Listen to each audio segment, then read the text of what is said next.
very much for coming out on this sort of cold night. Tonight we're beginning, in a sense, part two of last week. Archie led us on a topic that, as Philip and Archie met in the corridor, there was we're going to be crossing over each other tonight.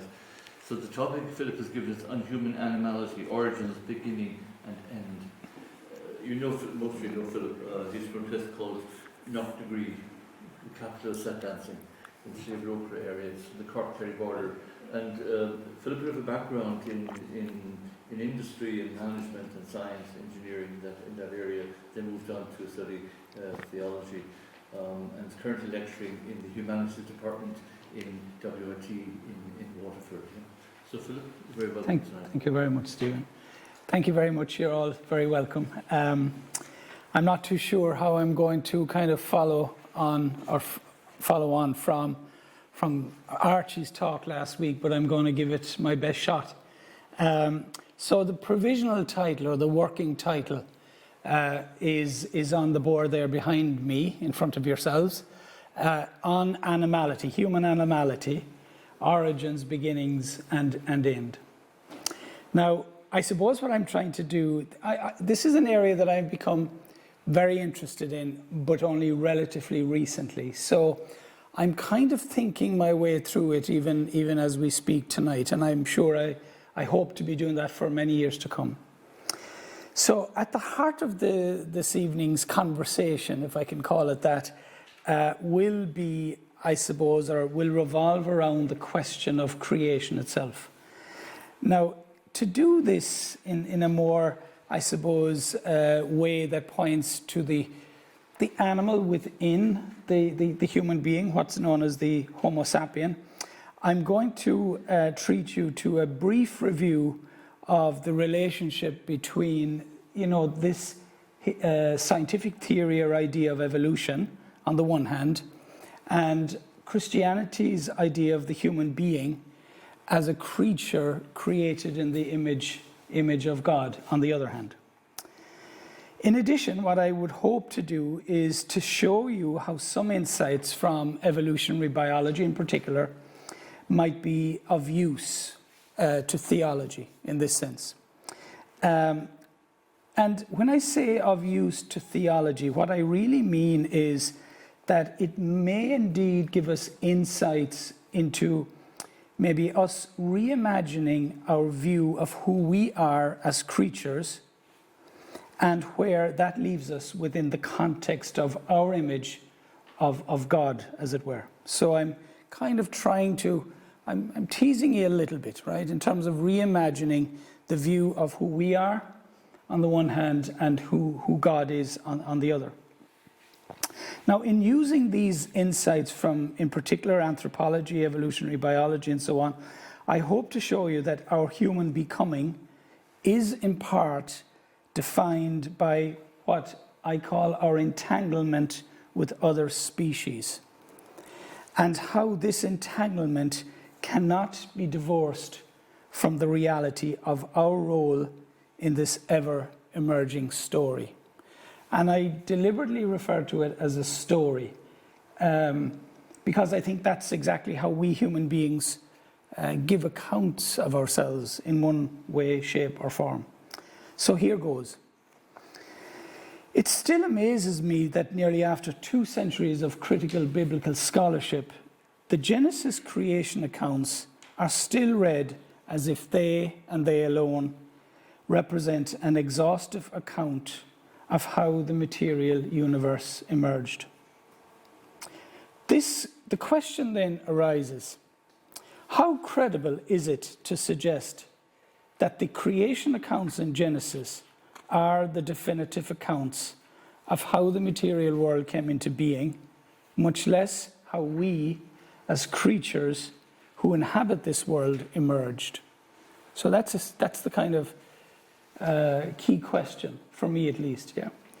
And on an aside there, you might think that I'm overplaying the seriousness of a literal account of Genesis, but a recent poll by Gallup showed that in the United States, over 45% of all respondents who, when asked, Did they believe that God created the human being in its present form? Answered yes. Now, we shouldn't I focused on the United States, but actually it's also quite a growing phenomenon across Europe. And there's fairly significant empirical research and surveying to demonstrate that. So, moving on, I think granting Scripture, and more specifically the Genesis creation account, the mantle, as the source of objective information into how the material world came into being, into existence, that is known as creationism. In other words, creationism's basic assumption is that Scripture is the revealed Word of God, and therefore it is to be accepted literally and naively as being true. Consequently, in that sense, creationism and its devotees reject any hint of input or a value add to things like evolutionary theory and so on. But how does this position stack up against the broad mainstream of the different Christian traditions? This is how Cardinal Christoph Schönborn put it. Sorry about that. It should be there on the screen behind me. This is how he put it. It's also on the handouts that Stephen gave to you, but here goes. He says, and I quote, "The Catholic position on creationism is clear. It is a nonsense to maintain that the world is only 6,000 years old. Any attempt to prove such a notion scientifically means provoking what St. Thomas calls the irrisio infidelium, the mockery of unbelievers." On the other end of the spectrum, if I can put it like that, is yet another sinister ideological position. And that position is known as scientism. Now, I know Archie mentioned that specifically last week. So I have just a little bit to add to what Archie said. And what I would say in addition is that scientism is to science what creationism is to religion. I'll repeat that. Scientism is to science what creationism is to religion. In other words, just as creationism is the ideological position which claims that Scripture is the only trustworthy source of knowledge, as it were, scientism represents the position that all knowledge is in fact, or can be in fact, reduced to its mere material components. The irony about all of this, even though I talk about them as if they were at opposite ends of the scale, so to say, the irony about these two extremes, and it's why in fact they are most unlikely bedfellows, is that all they have to offer is their own unquestioning view, dogmatic view on the nature of what they identify as reality. How then does the broad stream Christian tradition respond? So I'm going to make a suggestion as a starting point how we might indeed respond. And I think that's a good starting point for us is to remind ourselves that at its very core, Christian theology, as a method in its own right, is one of the faithful proponents of the use and application of reason. In its classical context, theology, of course, is defined as faith-seeking understanding. The component of faith here must not be misconstrued or must not be misunderstood as an attempt to circumvent or to short-circuit reason. Christianity and Christian thinkers down the centuries have warned about such a pathology, and I use the word pathology very deliberately. I have to be fair as well, it's not my word. That's a word I've taken from, in particular, Joseph Ratzinger in his conversation with another great philosophical mind of our 20th century, a guy by the name of Jürgen Habermas. But this idea that faith without reason can lead to a sickness, of course, goes way back, has deep roots in our Christian tradition.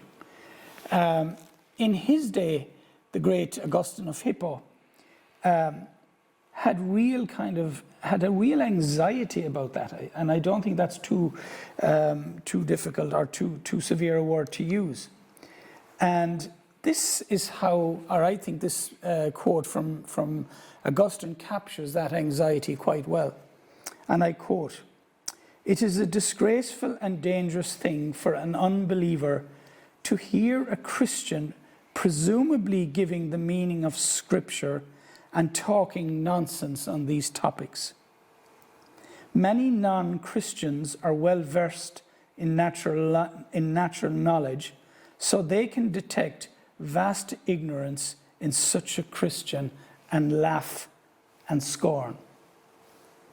The danger is obvious," Augustine goes on.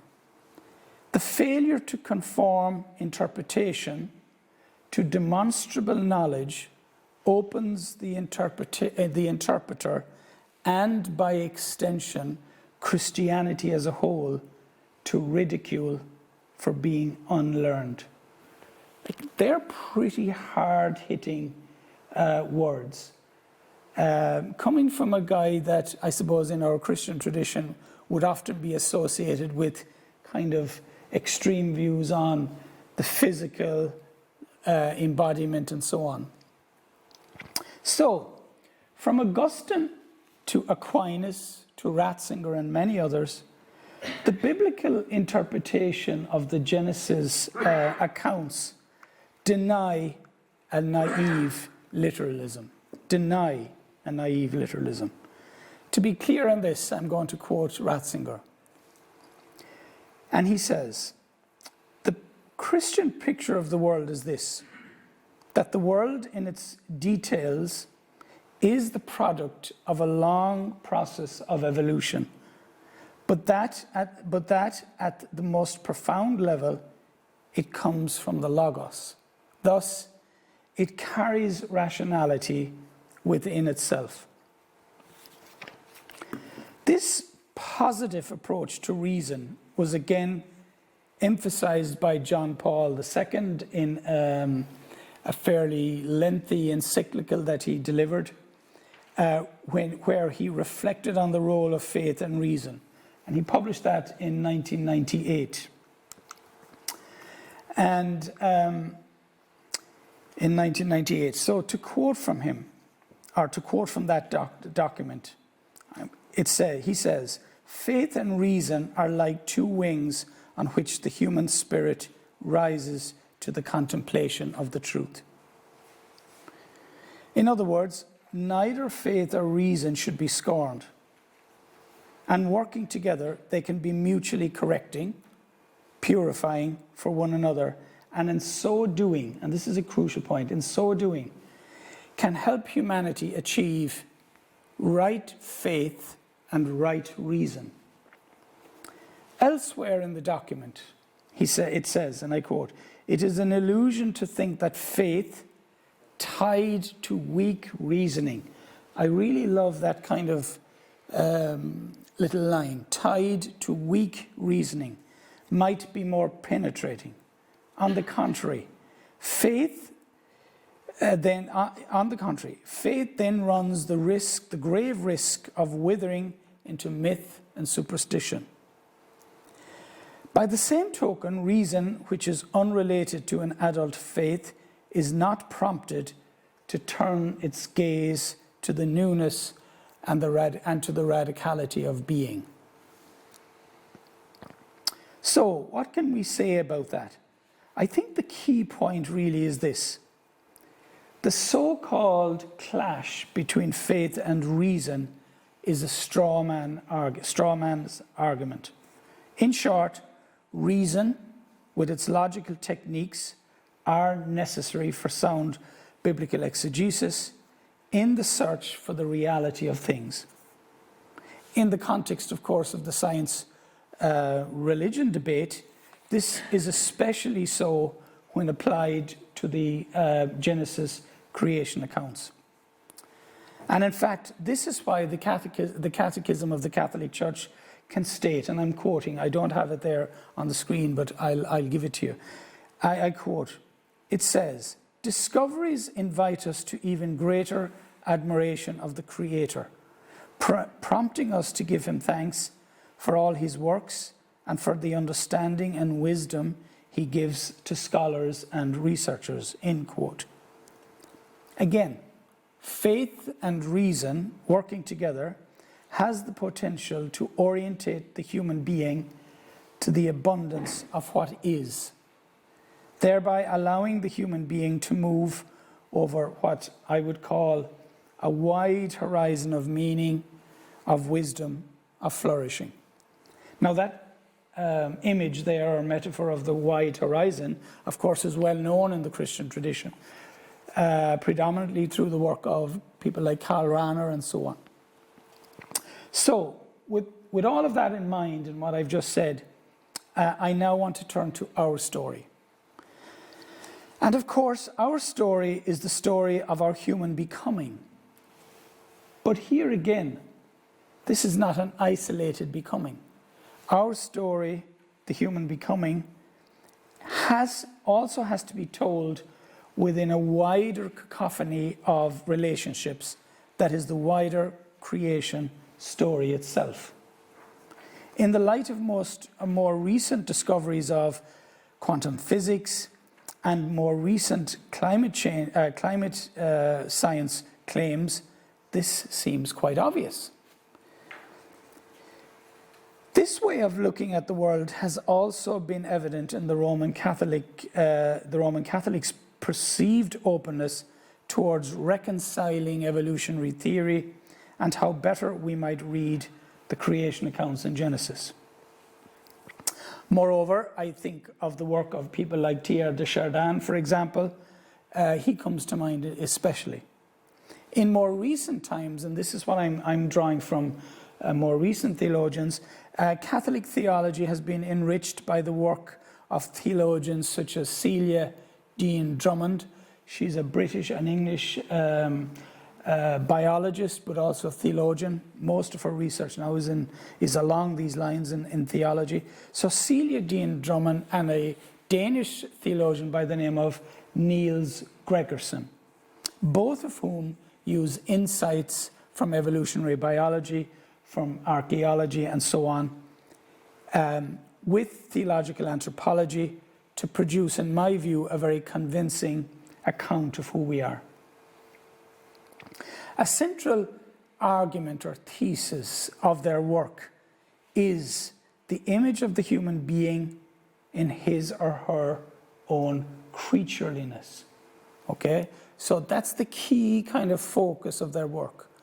It's about shifting the image of the human being in terms of its relationship with God as a human being to that same relationship with God, but now as a creature.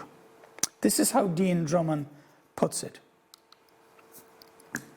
We cannot deny our creaturely evolutionary origins and our current interspecific dependencies, because to do so would be to deny our God-given creatureliness as such, end quote.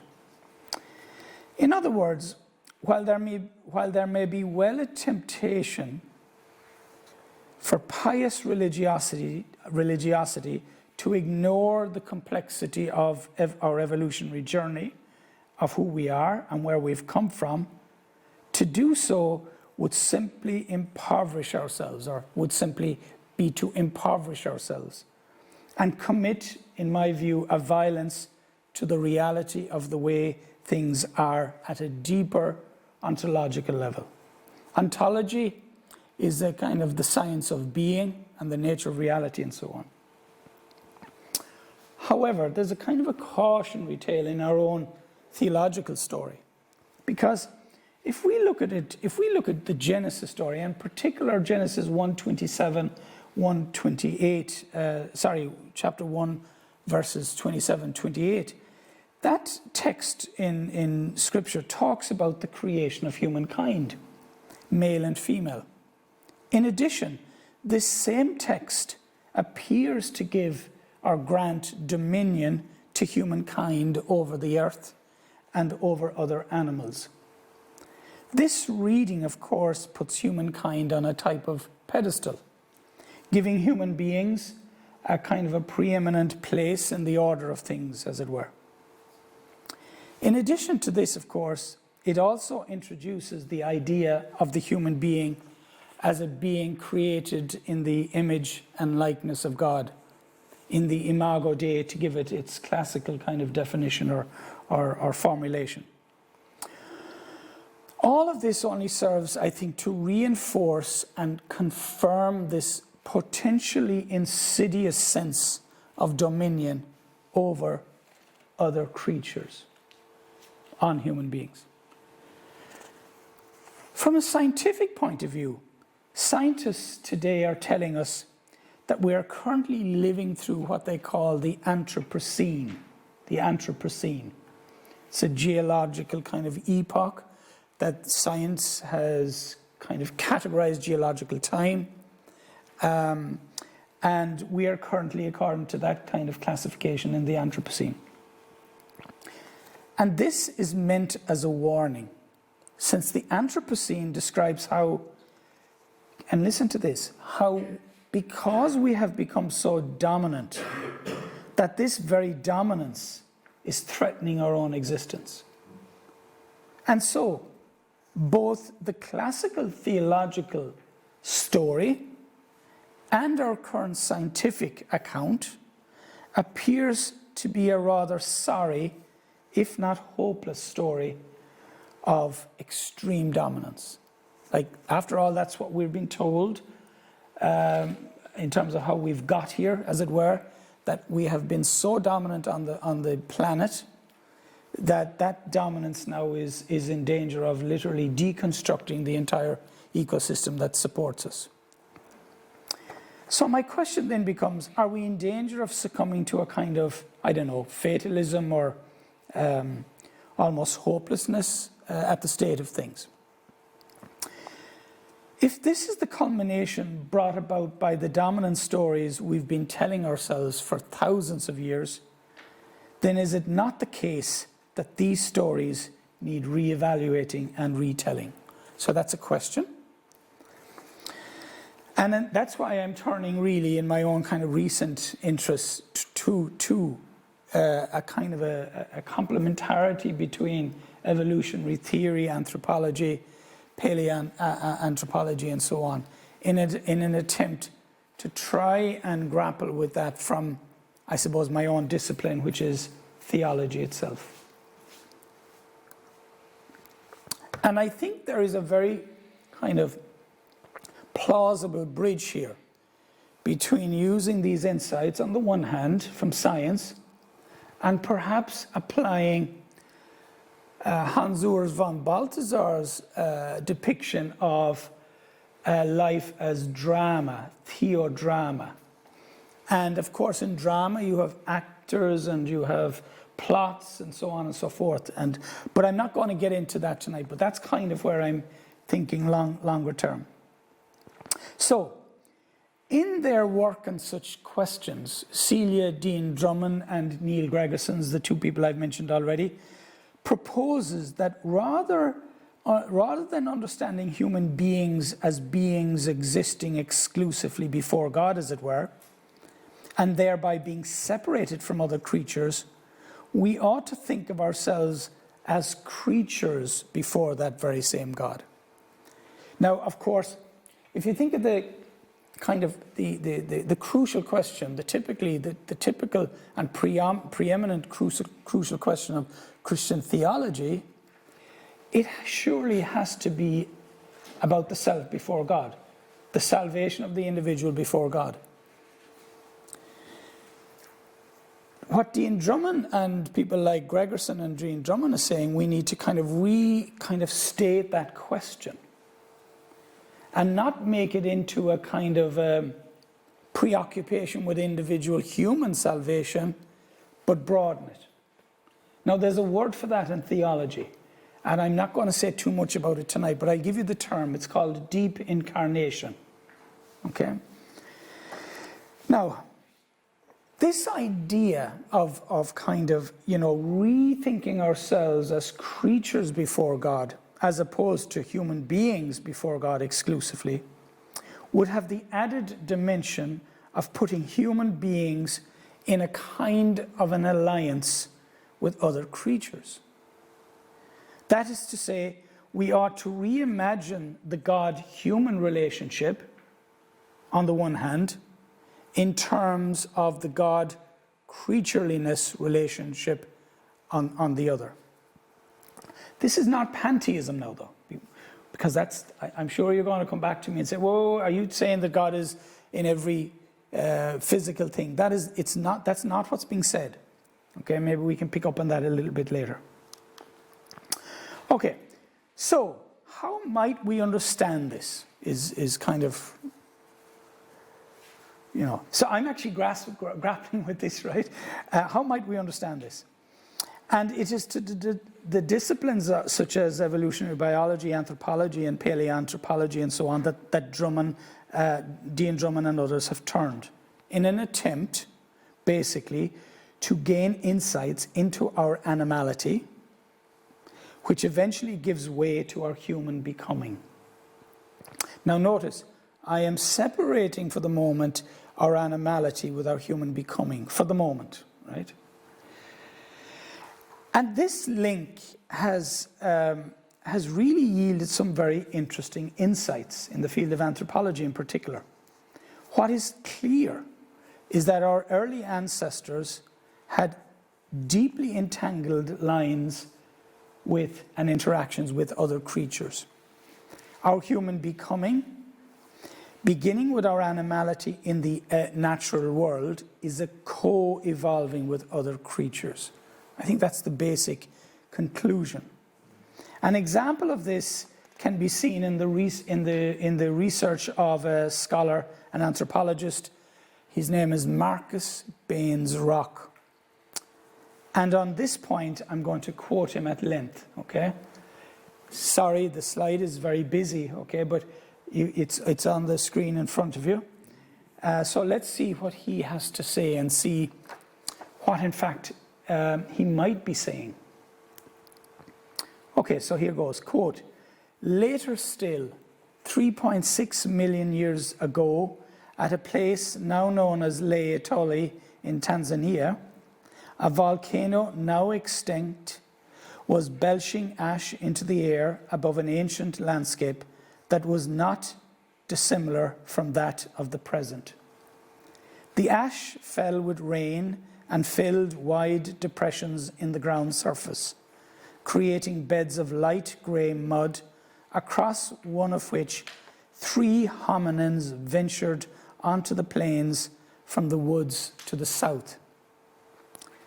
There were 3 individuals, a male, a female, and a juvenile, the earliest known nuclear family. And their footprints became incontrovertible evidence of the bipedality of their species. Bipedality simply means the ability to stand upright, as it were. The sodden ash crystallized and cemented quickly in the heat of the sun. Then, soon afterwards, another layer of sodden ash filled the depressions, miraculously preserving the moment in time for paleologists to discover millions of years later. And among the other animals whose footprints were preserved at Lake Etoli was the ubiquitous hyena." So you can see it's a very lyrical, kind of poetic almost description of what he found, what he observed as a researcher, and using his, the tools of the scientific method. It's extraordinary how they can, I suppose, come up with such conclusions, as it were. So I think what Baines-Rock is saying here is that hyenas and our earliest ancestors co-evolved. Now, this was a bit mind-blowing to me, to be honest. I would have never in my wildest dreams would have thought that there was a kind of not a kind of a relationship, but an entangled relationship at a very kind of pre-human level with our distant relatives, so to say. However, this is not a romantic description, right, or a romantic entanglement, as it were. When anthropologists unearthed what was left of the bones of our early ancestors, they found that they were not only badly damaged, but large sections of the skeletons were missing. Further analysis identified this damage as resulting from the teeth of these giant hyenas. Now, a giant hyena, insofar as we can tell, I'll just go to the end of this. That's what a hyena in terms of its proportion to the human being would have been. I mean, can you imagine that thing coming after you, right? In other words, we were prey, P-R-E-Y, to these marauding, massive animals, okay? And we would have developed and evolved, and can you imagine what that would have done to the psyche, as it were, okay, over millions of years. So I'm going to go back. Oh, yeah, go back now to where I was. Sorry, my apologies. Was that where I was? Was that it? Great. So this was not a romantic entanglement, right? As I've said. So we were literally prey for to these huge predators. Now that discovery alone debunked one of biology's earliest theories about these early hominins. One of the earliest kind of hypotheses or theories in biology was what was known as the killer ape hypothesis. In other words, that these early creatures were violent towards one another and that they marauded and killed each other. That now is being challenged by this more recent discoveries. Now, notwithstanding the insights we've garnered from the evolutionary sciences, from anthropology and so on, there is still the small matter of how we, that is as the Homo sapien, out of all other species of hominids, were the only ones to survive. Now that's another massively interesting piece of detail for me. Again, to give you a sense, I'm just going to go back to the very end of this. Just I want to just focus maybe, or have a look at the screen there. Can we make it bigger? I'm not sure that I can. Oh, you can, maybe, yeah. 1 second now, I'll just... Is it in the handout? Oh, yeah. Oh, sorry, good man. Yeah, all right. Okay, now what I'd like you to... I've just kind of circled... I've circled this bit here, right? Can you see? This is like a very a graph over time, okay? Millions of years. And we have, in this section of it here, the species Homo, okay? I can't even pronounce some of them, right? But Homo habilis, Homo erectus, and so on. But out of all of those, this one here, the Homo sapien, is the only one to have survived.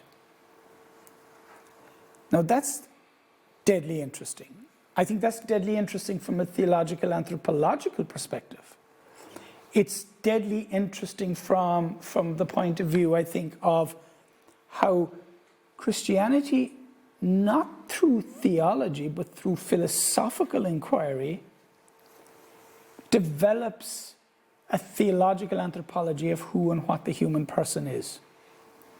And we'll say a bit more, hopefully, I will say a bit more about that later, just later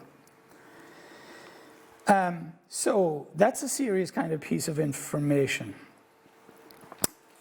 Now, on the scientific kind of effort, if I can call it that, the apparent differences between our earliest ancestors and the Homo sapien weren't at all obvious for a long time.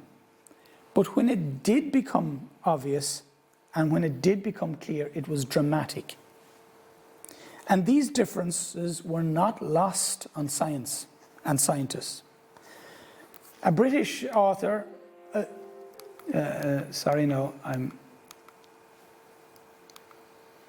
right, I think this is it. A British author and scientist, a guy by the name of Nicholas Wade, recalls its significance in a book that he published in 2006 entitled The Dawn, Before the Dawn, Recovering the Lost History of Our Ancestors. This is what he says. And again, it's on the screen in front of you. I quote, "There is a new set of stone tools, more carefully crafted to attain special or specific shapes. There are complex tools made of bone, antler, and ivory. The bringers of this new culture made personal ornaments of materials such as punctured teeth, shells, and ivory beads. They played bird bone flutes. Their missile technology was much improved. They were avid hunters who could take down large and dangerous game. They buried their dead with rituals. Very significant, again, and hopefully I'll show you why, or I'll explain why that is later. They could support denser populations. They developed trade networks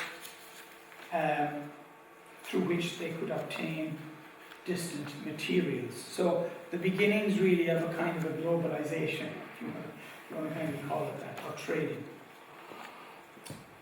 Now, soon after this period, and when scholars began to kind of identify key differences, sculptures and cave paintings followed, and then the abilities of our species to become self-conscious, self-determining, and to apply choice and free will and so on.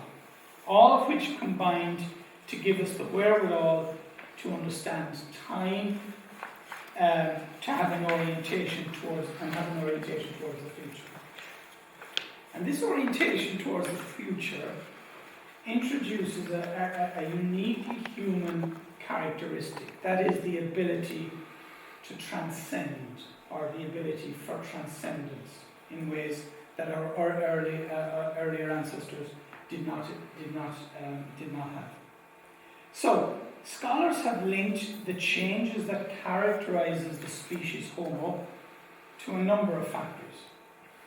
In particular, I'm going to name a few of them here. Number one, the use of symbols and the applications of symbolic language, symbols. The idea that we can appreciate beauty, and the third one, self-transcendence that I mentioned.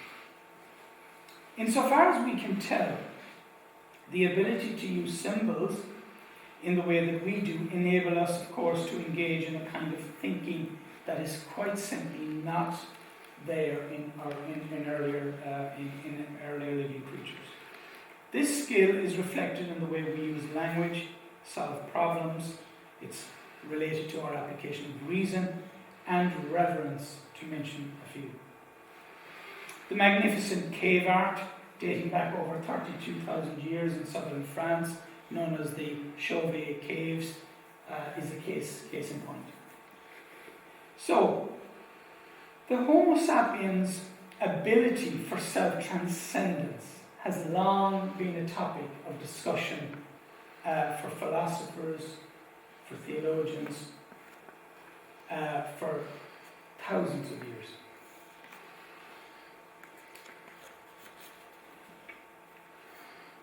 Just checking there. Yeah, there. The biologist Gerard Verschuren puts it this way, and I'm quoting again from his book, The Beginning. In the Beginning is his book. He's a scientist, and this is how he puts it. Human beings have the faculty of self-transcendence. When I say I am only human, I am not comparing myself with something below me, but I am comparing myself with someone who is above me and who transcends me. When I call myself only human, I am comparing myself with a person who does not have the limitations I experience in myself. In some mysterious way, I am reaching out into the realm of the absolute, far beyond myself. In so doing, the finite catches a glimpse of the infinite, in quote. Now, I just want to be very clear here, and just on one point. Everything that I've said and all the talk about our uniqueness, because that's what I've been kind of focusing on there for the last few minutes, does not preclude the reality and the fact that also other creatures are unique. The point is that they too are unique. What appears to be different about us is that we know that we know. We know that we know, in a way that other creatures simply do not. Whatever the reasons for our survival as a species, it does appear that something different was stirring within us and whose source appeared to be outside of us. Verschuren again, and it's there in the second, just in the bottom of that slide. He says, quote, "If these distinctive human features do not come from our pre-human ancestors, or did not come from our pre-human ancestors, nor from their pre-human genes or pre-human brains, then the question arises, where could these distinctive human features come from?" End quote. In other words, Homo sapiens, our species, demonstrates capacities which indicate not only a difference in degree to other animals, but that difference is a difference in kind to other creatures. To put it more succinctly, human beings, while being products of nature, also appear to point beyond nature.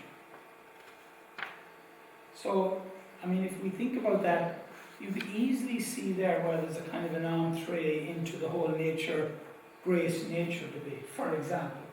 Okay. Now, of course, there's been a long tradition of thinking about this in our Western lineage. Key influencing characters, to name just a few, include people like the Greek philosophers Plato, Aristotle, moving into the Middle Ages and the early Enlightenment period, people like Thomas Aquinas in particular, René Descartes, John Hume, and many, many others, right up to and including scientists in our own time. And I'm thinking here specifically of two scientists, one from the University of Arizona and one from the University of Oxford, Stuart Hameroff and Roger Penrose in particular, and their specific work on what's known as quantum neuronal states. And I'll try and explain what that means. I'm only reading about it myself. But my sense is that their interpretation and their latest research is debunking the theory that brain waves equals mental states. They have debunked that. Now that is deadly significant in the context of what is it about human beings when it comes to our intellect. Now Thomas, of course, was talking about this, like up 800 years prior to this, but he didn't have the language of, neural networks and subatomic particles and quantum physics and so on. Okay? I'm only trying to kind of get to terms with that myself, but it's deadly, deadly interesting. Right? What I would say in relation to the people I've mentioned, common to all these thinkers is the concept, or is a concept, which can be loosely termed the soul. Okay. For Plato, what makes the soul different from material, physical things is its capacity to see that which is intelligible. It's its capacity to see that which is intelligible. However, what is intelligible is not, nor does it have to always be material and physical. Right? This is really crucial. This is why much later on, and using insights from people like Aristotle, Thomas Aquinas concluded.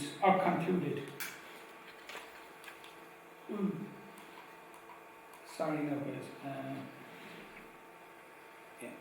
Yeah, that's it. Number 10. He says, quote, "There exists, therefore, an operation of the soul that so far exceeds the corporal nature that it is not even performed by any corporal organ. And such is the operation of the rational soul."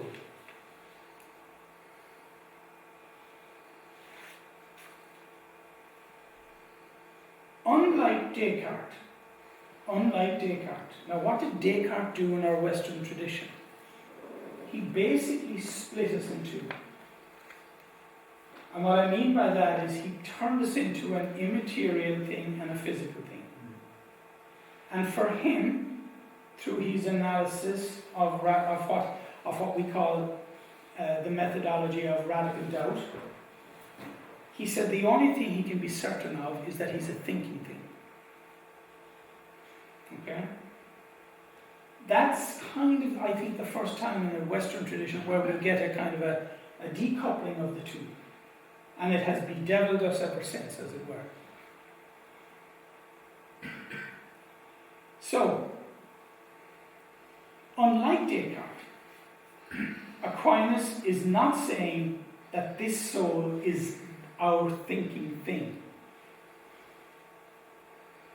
He's much more nuanced. From my reading of it, at least, what he is saying is that while we would not be able to think without a properly functioning brain, we do not think with our brains alone. I'll say that again.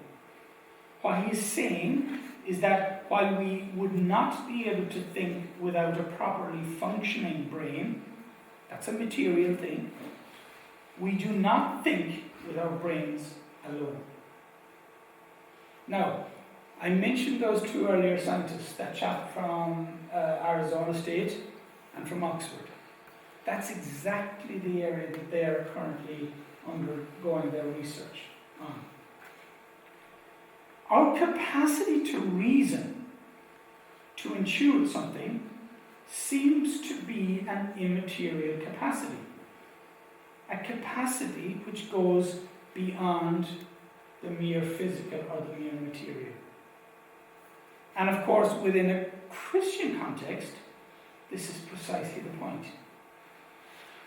This is what's stirring within us and which makes Homo sapiens radically different in kind from other embodied creatures. Now, there's another British researcher. His name is Ian McGilchrist. And McGilchrist's understanding of the brain, he talks about it in the context of the hemispheres of the brain, is also, I think, kind of dovetailing with those chaps in Arizona State and in Oxford. Insofar as this, for McGilchrist, human reason as a method and as a material function begins with intuition. In fact, he argues, and he's demonstrated quite convincingly, that not only does human reasoning begin with intuition, guess where it ends? It ends with intuition. Okay? Am I right? Okay. Okay, so moving on, right? To put it in a more philosophical manner, Thomas, that's Aquinas, Just so you know, it's very new guy. But Thomas is essentially saying that the body is not the source of the intellect, and yet the body and soul, the soul and the body are in unity. This is how he puts it in another work. Oh, yeah, it's there. Quote, body and soul are not two actually existing substances, but from these two is made one actual substance. For a human being's body is not actually the same in the soul's presence and absence, but the soul makes it exist actually. Now, look, there's a long plethora of Greek philosophy and Greek kind of Aristotelian kind of categories there, okay? That I kind of don't want to get into, frankly.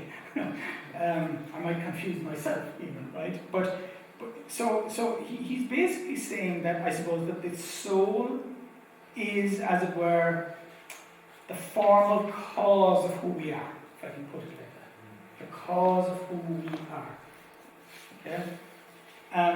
Now, note this. Note how Aquinas necessarily links both soul and body. They're not two substances.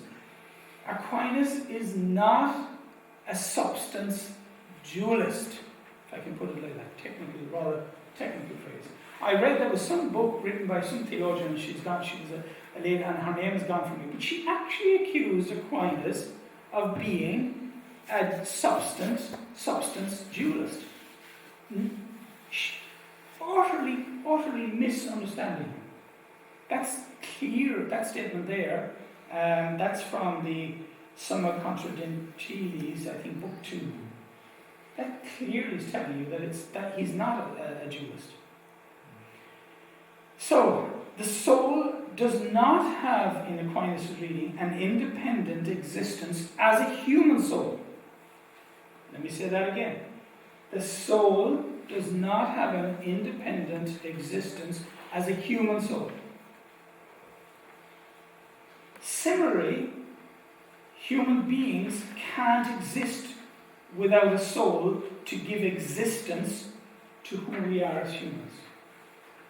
Is that clear? Did I articulate that okay? On the one hand, the soul does not have an independent existence as a human soul, whereas on the other hand, the human being existence, it cannot exist without a soul to give existence to who we are as humans.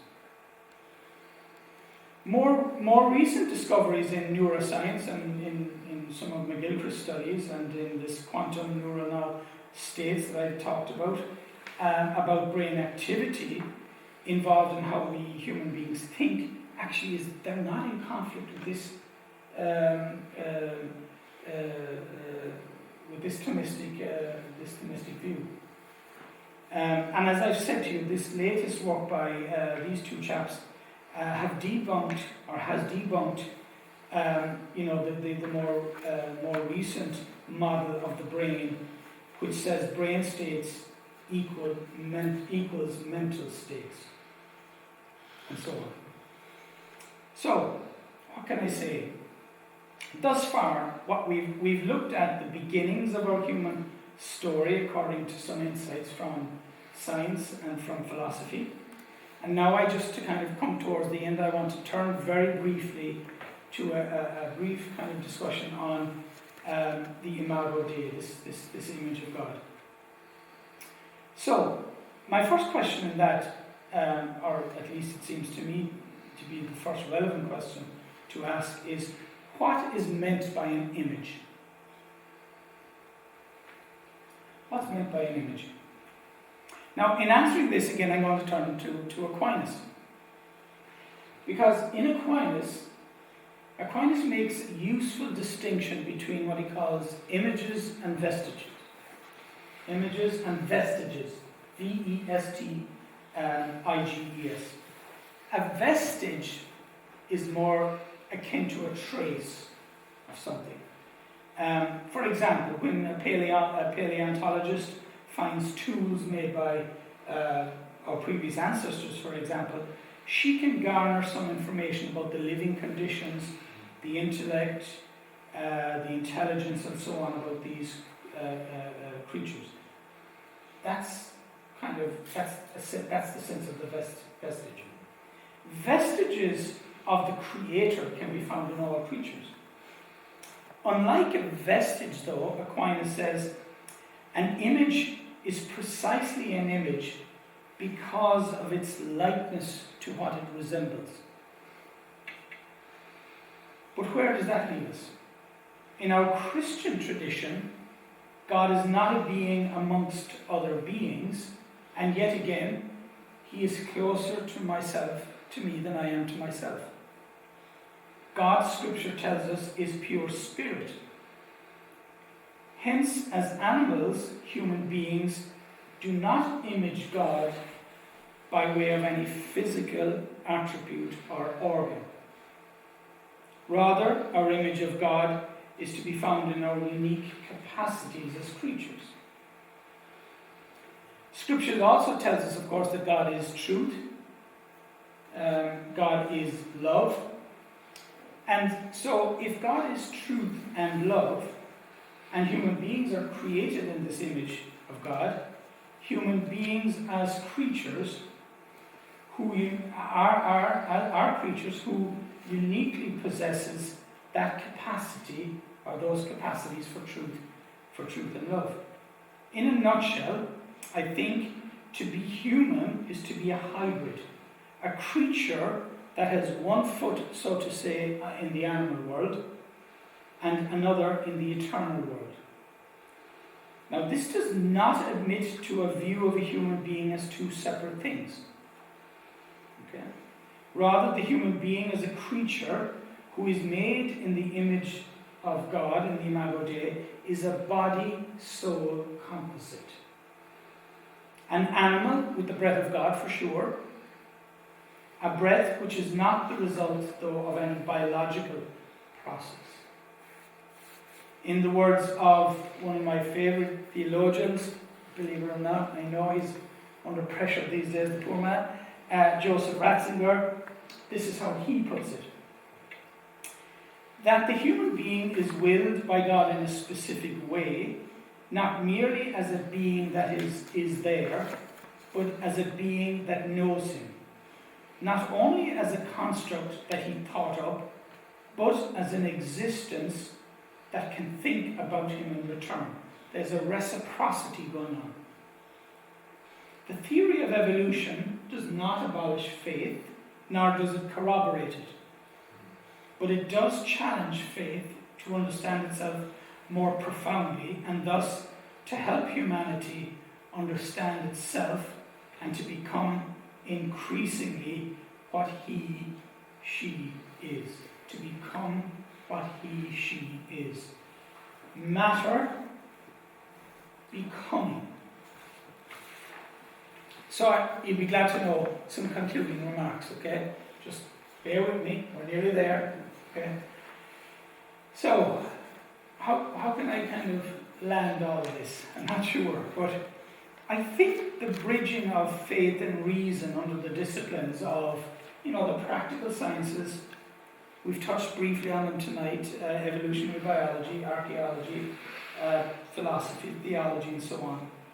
That the bridging of these, faith and reason under these kind of methodologies can actually be seen and be interpreted by many as a slippery slope.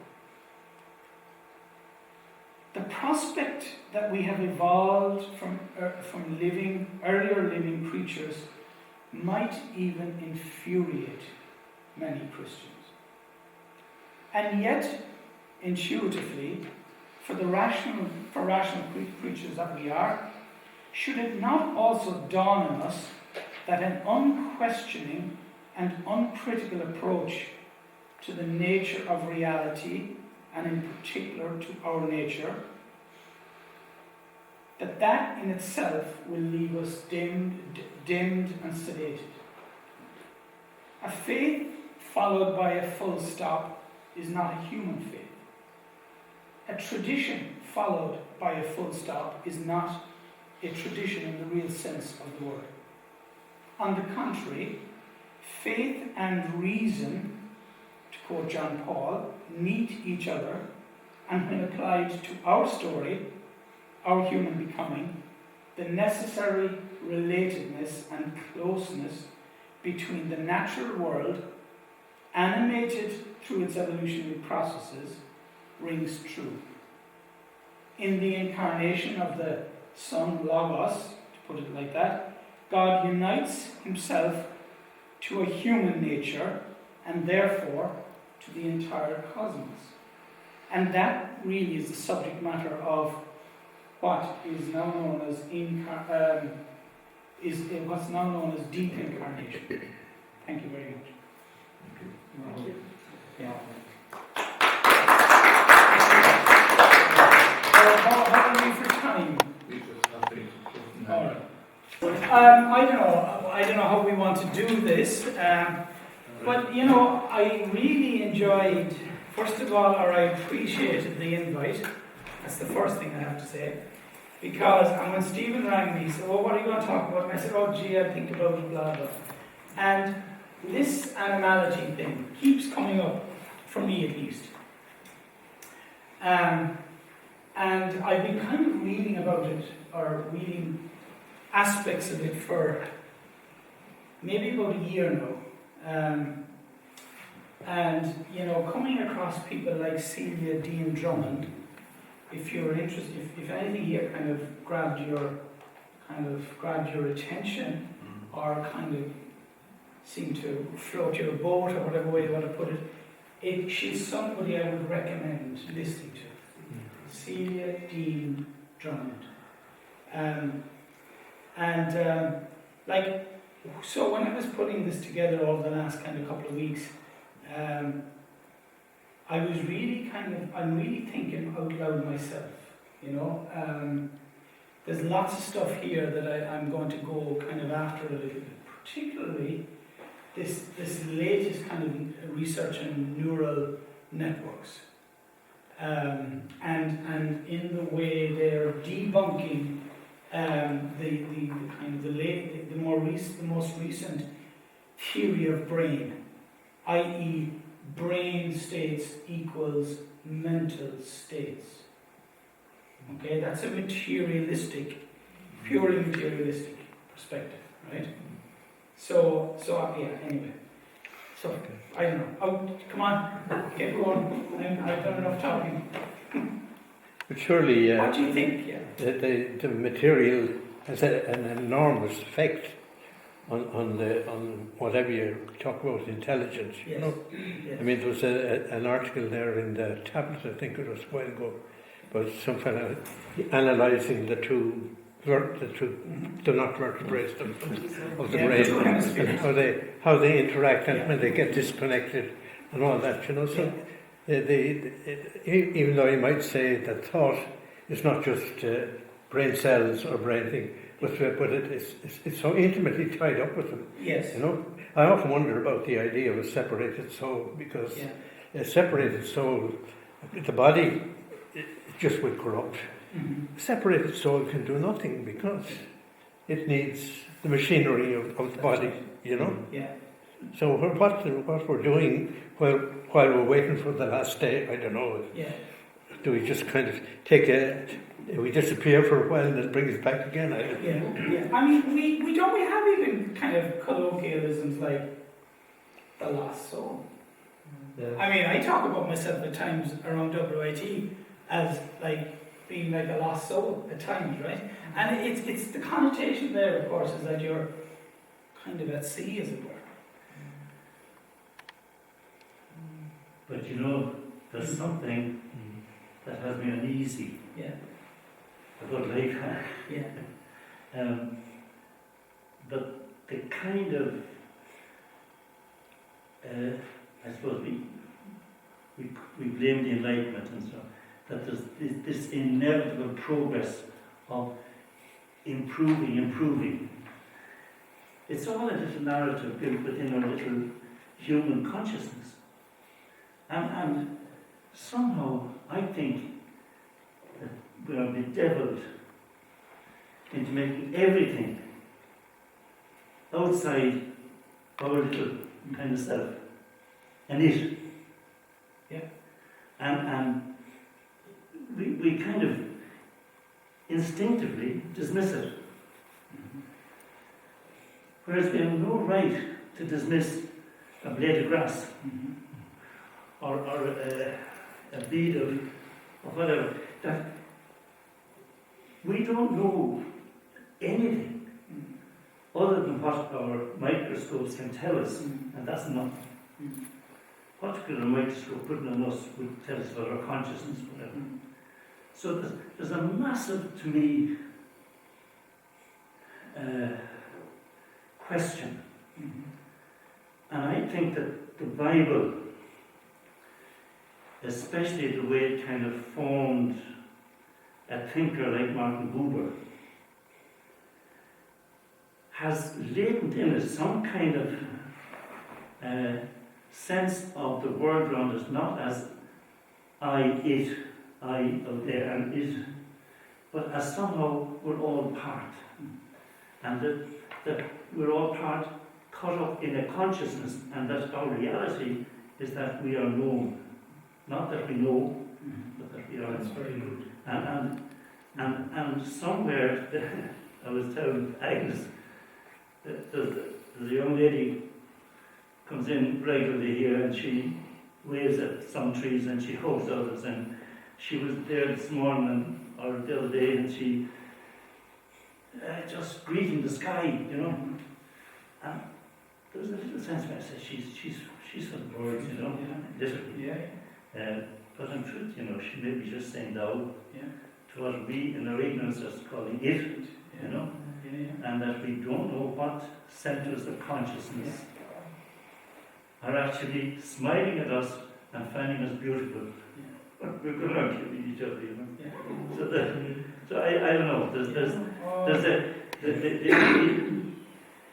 we blame Descartes for separating the mind thinking, but probably he just kind of put into words what we kind of hugely developed. We were doing it. Yeah,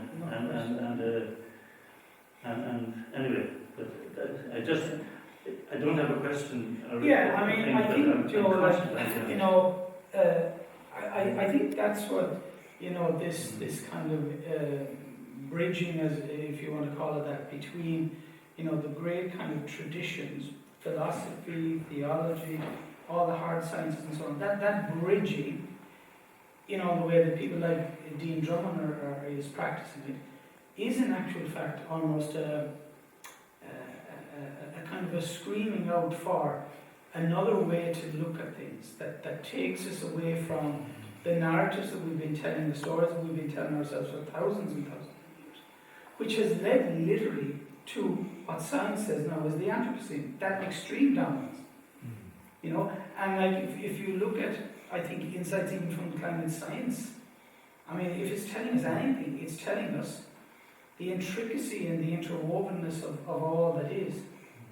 And the insights from quantum mechanics and quantum physics, you know, whereby even observation changes the rules of the game without any kind of sense of we knowing how the hell that happens. That literally the butterfly over flapping its wings in China literally does cause the tidal wave off the North American coast. It's true. You know, that it's so interwoven, so interrelated, necessarily so. I think our grand narratives, the ones that we've been telling ourselves, has pretty much brought us to the place where we are in danger of pulling the rug from under our very existence. You know, I mean, we will still want to understand and know. I think it's just how we apply that. You know? And I love that kind of metaphor of the wide horizon, you know? like to not view it is to impoverish yourself, to use Ratzinger's phrase. And that's not a writing off of the sciences as, methods. But Ratzinger, now even in that quote I he gave us, agree. he treats God as a nit, not as an object. He presumes to talk about this is the way God thinks. For heaven's sake. Well, I suppose he's doing theology, right? And I'm not going to knock him for that, in a sense, right?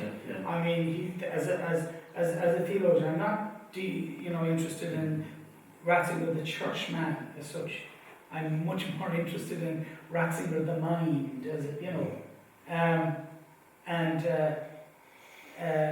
I don't see evidence, not that I'm aware of, in his own writings as a theologian, as going anywhere near treating God as an it. I respectfully differ with you on that, right? Now, as a theologian, right? Now, as a churchman, I'm not sure, because I don't know enough about him in that sense. And I'm not even interested in it, to be honest. Sorry, I don't want to kind of hog the conversation. This man here, have we met before? I was here at 1:10. You were here. That's all. Terry. Sorry. Terry. Yeah, I mean, what I love about the inclusion of particularly of the new sciences, is that the intuition that we are built for relationship is being shown. I mean, McGillicuddy, when he talks of the two brains separate, and yet none of them can work without the other.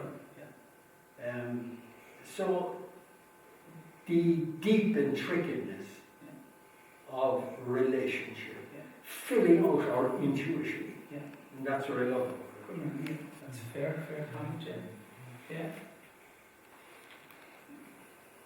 Anybody else with a thought, maybe, or You were talking there, I heard at one stage about Genesis chapter 1. Yeah. And the 7 days of creation and so on, and relationship.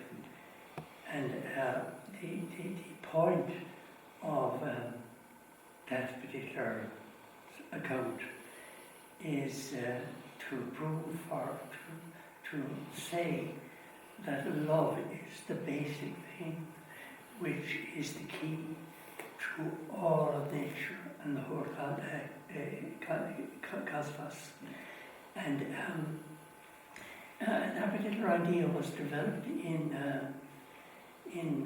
Babylon, in the context of the mindset of the empire, the Babylonian Empire, the Assyrian beforehand, and whose understanding of the created universe is a place that held the evil of the gods and goddesses and enabled the gods and goddesses to be happy, because all the evil is in creation, and it's what it is to be evil and to trap it and keep it so that gods will be happy.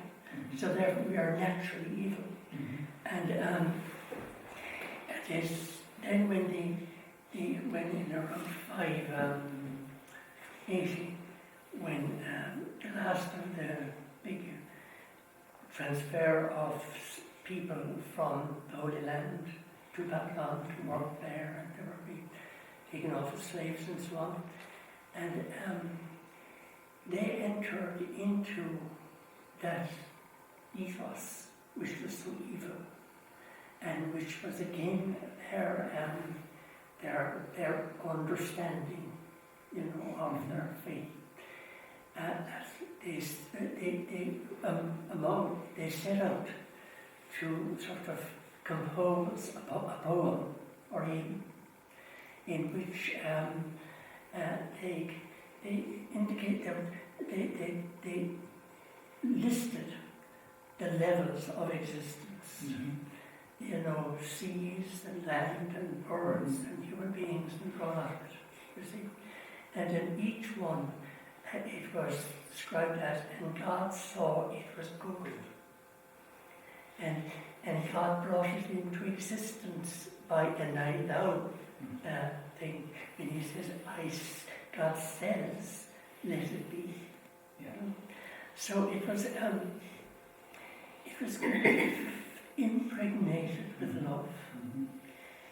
And when it comes to the one about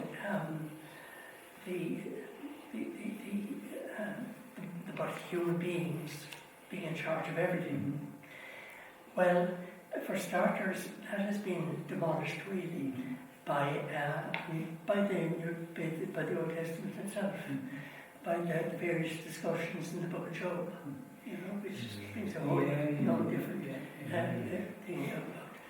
But it is. I had something profound and I've forgotten. So Actually, it's linking Genesis and Job. That's plenty. It is plenty. That's plenty. Like the type of love and that is actually in Genesis 1 is not a love. It's not an issue of kind of clamping people down or anything like that. It is part of the expression of love in all creation. And remember, these things were written by people who were kind of just trying to survive Babylon, and what they would be doing with the natural world, and would be trying it. They might be looking enjoying the control of chickens. Small things like that for life.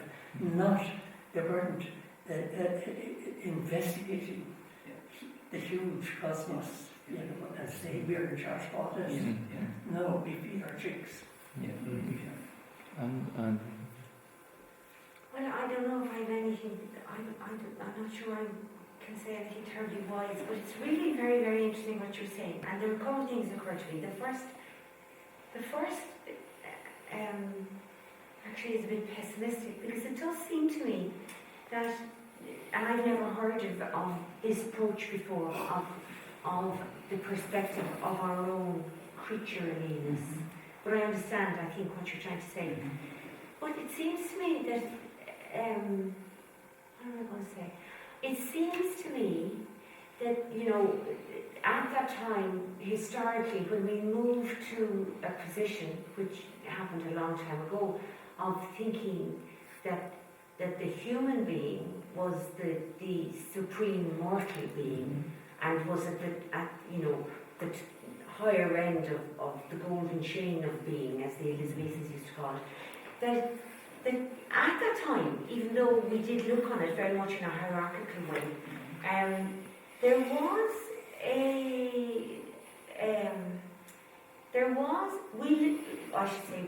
lived a kind of community with the other species, which involved a kind of a respectful awareness of interdependence. So in other words, other species were feeding humanity, they were transporting humanity, they were labouring for humanity.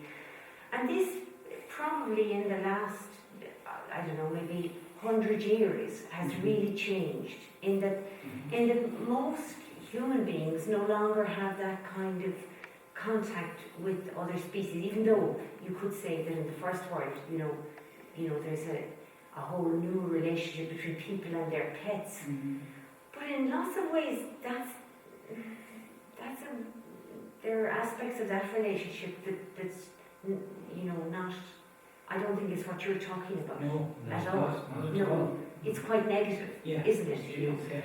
And so that's one thing that I think is very interesting. The other thing that I think is very interesting is that some of what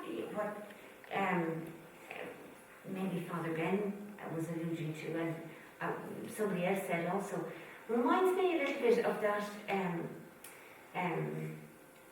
the kind of hope that is seen in this. Reminds me a little bit of what primitive, like for the Native Americans, for example, really looked on the universe,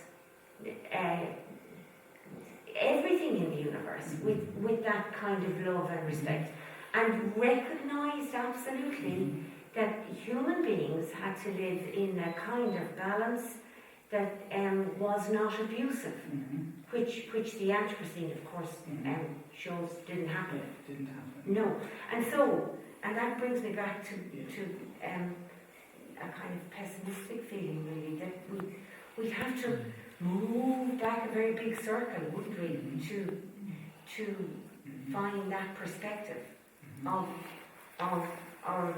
our true creatureliness, if that's what you meant. Yeah, yeah. I think what you're calling for, really, to put a fancy word on it, if you don't mind, is a kind of a new, a critical understanding of an anthropology that needs to kind of anthropology in the sense of where we fit and where we are. Yes. Within the overall scheme of things. Yes. Needs to change. Yes. And like in the Christian tradition, I suppose, what was more important than the self before God? What was more important than that? In the Christian kind of tradition, as it evolved, if you look at things like a lot of things in our kind of moral theology, a lot of approaches and directions, it was really about salvation. My salvation. Luther loved pro nobis. He went from pro nobis, i.e. for us, to pro me, for me. Right? And that kind of turn to the self, as it were. Now, I'm not knocking Luther, right? Because I think we have a huge indebtedness to Luther as well in the context of, I suppose, awe in the context of his own creatureliness, actually, I think, is what he was getting at. In a way that Catholics, probably the Roman Catholic tradition, didn't. But there is something else there about this anthropocentric turn that became so dominant. There was nothing else more important. And I think the kind of dialogue between the sciences such as anthropology, evolutionary biology and so on, has actually uncovered that lie, in a sense. And our human becoming is in fact nothing more than a co-becoming with other creatures. Not always in a romantic sense, as I was trying to kind of say, but nonetheless, and this is where the most recent kind of theory now in evolution is called or referred to as niche construction theory. And what it means, niche, is a kind of a complex kind of ecosystem, where in actual fact there's an amount of permutations and relationships and reciprocity going on at a whole load of different levels. Very complex, but nonetheless giving equal agency to all the creatures involved in that little niche. Right now, and something that's worthwhile exploring some more. And that's why I think Dean Drummond and people like her are trying to shift the conversation from the human being before God to the human being to the creature before God. And that salvation is really what St. Paul says about the new creation. In the fullest sense of the word. That it's not a uniquely human thing.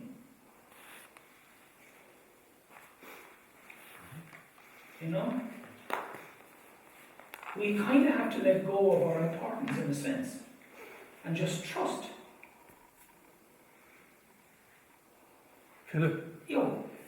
Am I talking rubbish, aren't you? No. But you did put great emphasis on the uniqueness of the Homo sapiens. Yes, I did. When you got to this stage with the intelligence and so on.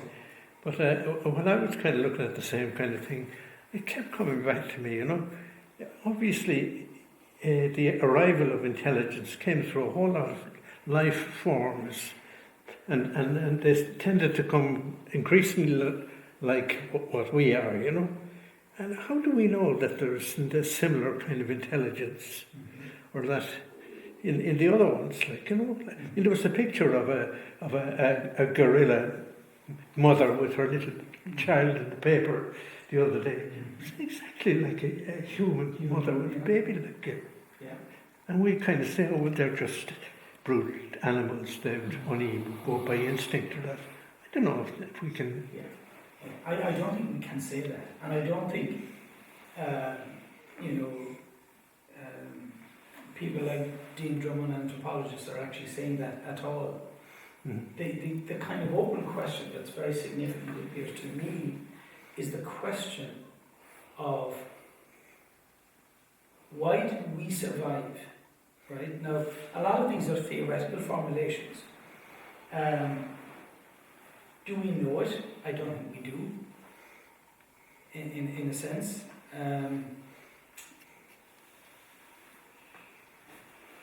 There's even a suggestion that our species wiped out all the other hominid species, and that's why they're extinct and why we survived. Like, Yeah. But even the whales, you know, they have a world of their own. You know, but actually, and we're outside because we put ourselves outside. Yeah. You know, in a sense, we think of ourselves outside. Yeah. Whereas there's a wisdom in the connection, Of course. you know, and the sense of the mystery of something so simple as a There's a wonderful passage in Moby Dick where Ishmael is on the ship and he's looking at a pod of whales underwater, and where the mother whales are actually corralling the little ones in, because they know there's a harpoon There's a coming danger. for them. Exactly, yes. Which describes that really. It's beautiful. It's extraordinary. Yes. It's extraordinary. And I mean, even the elephants, lads, in terms of burials and graveyards, like elephants in their graveyards, for example. Extraordinary kind of thing in the raw nature of the natural world. But you see that these are obvious examples, like, you know, like the animals calling each other and elephants kind of nurturing their young, and but there's beyond that, you know, the world of plants of dew. Yeah, totally. moisture. Now, niche construction theory goes into that, even the plant world. But that, you see, my problem with that is that that's making it into an object. I get you. I know we can't help it. That's our reason. Yeah. No, But we tend to kind of to objectify things too easily instead of just being open to it. You know? wonder at it. Yeah. I mean, isn't that kind of what I'm hearing here reminds me a little bit about, you know, some of the stuff at Francis of Assisi, in effect. You know, even the praying with the animals, for the animals, including them in the, you know, in the Agora kind of thing. I mean, extraordinary. I think we've lost it in the Western tradition. Or maybe it is I just don't know enough. But you find it in the early Celtic prayers as well. Yeah. The constant Yeah. form of one with nature. Yeah. There isn't, as Joe said, there isn't that gap clear within their prayers for everything. For every action, every work, every animal, every task. For the gift of the day. You know. And you mentioned Martin Buber, you know, I mean, sure, the richness in his kind of thinking coming out of the Hebrew scripture, and that distinction he makes between the it and the thou, and where human beings, as it were, can kind of, I suppose, swing. I mean, irrespective of, you know, our own behaviour, it seems to me that there is an it in all of our lives, you know, and I think there's a good reason for that too, because we need stuff. in the sense that we're not gods, as it were. Yeah. I was wondering there, like, I think we might be exaggerating a bit when we talk about the itchiness of things. You know? Like, you know, every morning these days after the 8 o'clock mass, when we come through the hall door, and all of us are captivated by the sun coming up over Loch Mahon and the beauty of it. Then, like, you have St. Thomas somewhere in the summer, and he's talking about the beauty of God. And then he said, the beauty of God cannot be captured in one thing, but it is found in the whole range of beauty which is in all creation, you know. And it's a lovely thing, actually, a lovely vision of things, you know, that what we see in beauty is ultimately a sacrament of the beauty of God. So it's kind of good. The thing there, I was thinking that you were talking about intuition there, that we begin with intuition and end with. And I was reminded of, there's a book, The Structure of Scientific Revolutions. I forget now the name of the man who wrote it there. Thomas Kuhn. Yeah, that's Kuhn. And it is, and he noted the fact that the breakthrough in science, the major ones, doesn't come through the knowledge and that the scientist has, but in intuition, that this is the way it is. And then he starts working on it, and he decides, yes, this is the good enough. And like, if you look, looking at some of the scientists, and they're talking about what they're at and so on. There's an interesting book that came in about 3 or 4 years ago, written by 3 scientists, a man called Briggs and 2 others, and the name of it was like it keeps me happy or something like that. But they're writing about nature and scientists, but the 3 of them are profoundly Christian believers, and how at the end, how they go through science and they keep God out of it, because to do anything else would be to sort of be bad about God, because God made this, and let's see how it's done, you know, what's that effect. But then at the very end of it all, when they have kind of gone as far as they can go in the science, what the 3 of them says, like, we just stop and we wonder. The intuition is again at the end. And I noticed now the gentleman, he wrote a book called The Language of God, and he was the man who, with about 2,000 scientists, who worked out the human DNA ladder, you know?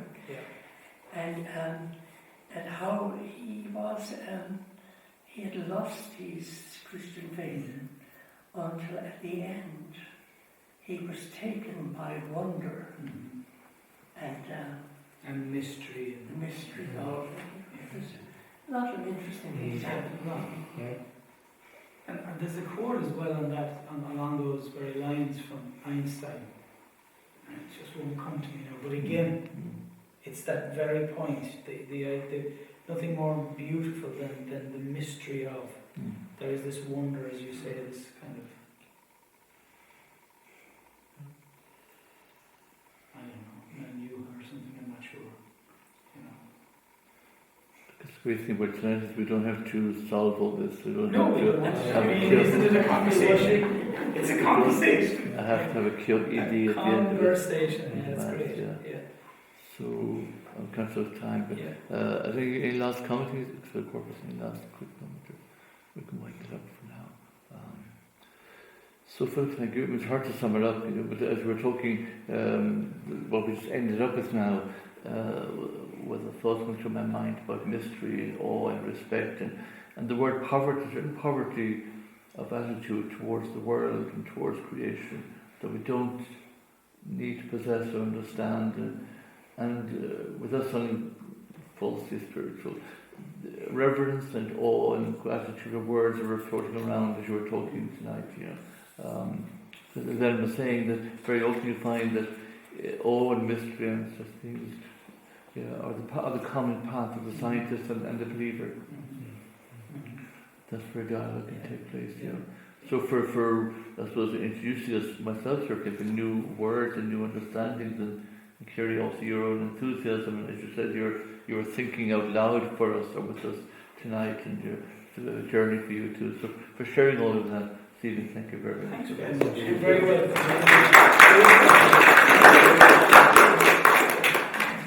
So just say, next week we have the professor amongst us, Bernard. We're switching gears for the next 2 weeks, more moving into the area of theology or church or faith. Council or Pope is Bernard's title next week. And then followed by Jared Condon.